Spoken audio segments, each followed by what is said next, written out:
Presiden Prabowo Subianto belum menunjuk figur untuk mengisi jabatan Menteri Koordinator Politik dan Keamanan RI. Sejumlah nama dinilai netizen potensial mengisi kursi tersebut. Dan berikut daftarnya.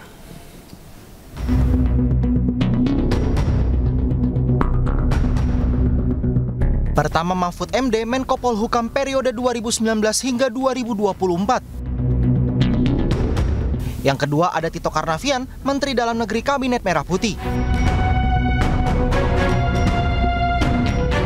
Ketiga, Syafri Syamsuddin, Menteri Pertahanan Kabinet Merah Putih. Keempat, Hadi Cahyanto, Menko Polhukam 2024.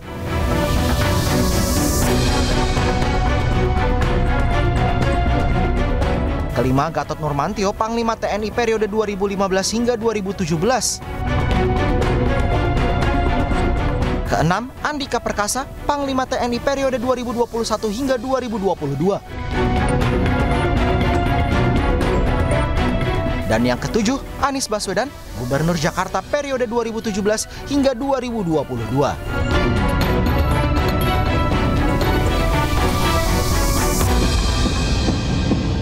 Pemirsa, Presiden Prabowo Subianto hari ini dikabarkan akan kembali melantik sejumlah menteri di Istana Kepresidenan. Menurut Kepala Bappisus, Aris Marsudianto, posisi menteri merupakan hak prerogatif Presiden. Kabar Presiden Prabowo Subianto kembali melantik menteri kembali mencuat. Kursi Menko Polhukam serta Menteri Pemuda dan Olahraga yang kosong dikabarkan akan segera diisi. Info yang beredar hari ini, Presiden Prabowo akan kembali melantik sejumlah menteri usai perombakan kabinet. Menurut Kepala Badan Pengendalian Pembangunan dan Investigasi Khusus, Aris Marsudianto, kursi Menko Polhukam dan Menpora akan diisi orang yang berkompeten. Jamari Caniago masuk di list reshuffle besok, Pak, itu? Waduh, saya nggak bisa bicara tentang reshuffle ya. Biar nanti tapi namanya udah final belum, yang Pak? diumumkan beliau.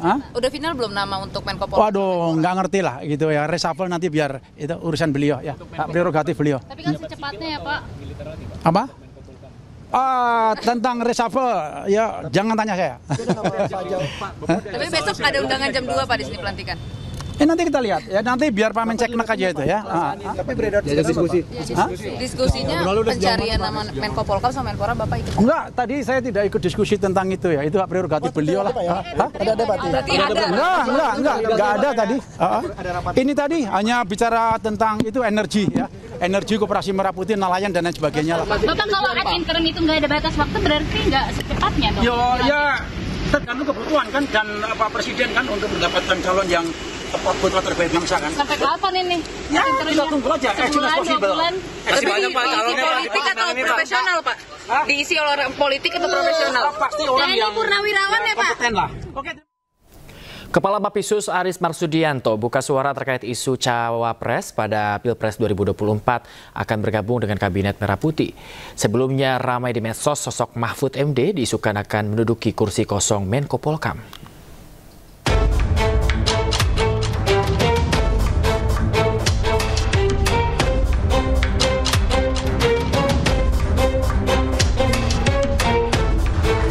Ramai isu Mahfud MD, Menteri Koordinator Bidang Politik, Hukum dan Keamanan periode 2019-2024 akan masuk Kabinet Merah Putih dan menduduki kursi kosong Menteri Koordinator Politik dan Keamanan RI.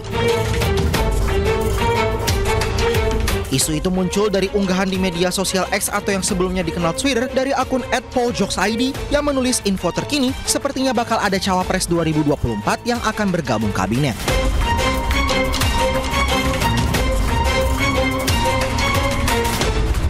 Terkait hal itu, Kepala Badan Pengendalian Pembangunan dan Investigasi Khusus Aris Marsudianto menegaskan bahwa urusan Menteri Kabinet Merah Putih sepenuhnya hak prerogatif Presiden Prabowo Subianto. Nantilah, itu urusan Kan cuma ada Pak Mahfud berarti ya, Pak? Karena Caimin kan udah masuk kabinet. nanti. Nah ini gimana nih Pak Mahfud ini, Pak? Kabinet akan hak prerogatif Pak Presiden ya. Saya nggak bisa menyampaikan dulu. Kabarnya Rabu ini ada pelantikan yang masih. Ya nanti kita lihat aja. Ya, nanti kita lihat. Nanti setelah selesai lah ya. Nanti setelah selesai baru enak. Kan kursinya juga yang kosong Menko Polhukam. Nah ini melihat sosok Pak Mahfud gimana? Nanti akan dicari putra terbaik lah oleh Pak Presiden pasti ya. Beliau akan mencari putra terbaik bangsa tanpa pandang bulu. Siapapun dari mana asalnya. Sementara itu saat ditanya apakah Kepala Baptisu sempat diajak berbicara mengenai sosok calon Menko Polhukam, Aris hanya mengiyakan namun tetap tidak merinci lebih jauh. Dari Jakarta, Tim Liputan iNews melaporkan. Pemirsa, KPU resmi membatalkan keputusan KPU tentang penetapan dokumen persyaratan pasangan Capres dan Cawapres sebagai informasi publik yang dikecualikan atau tidak bisa dibuka. Langkah tersebut diambil KPU setelah mendengar aspirasi banyak pihak terkait terbitnya keputusan tersebut.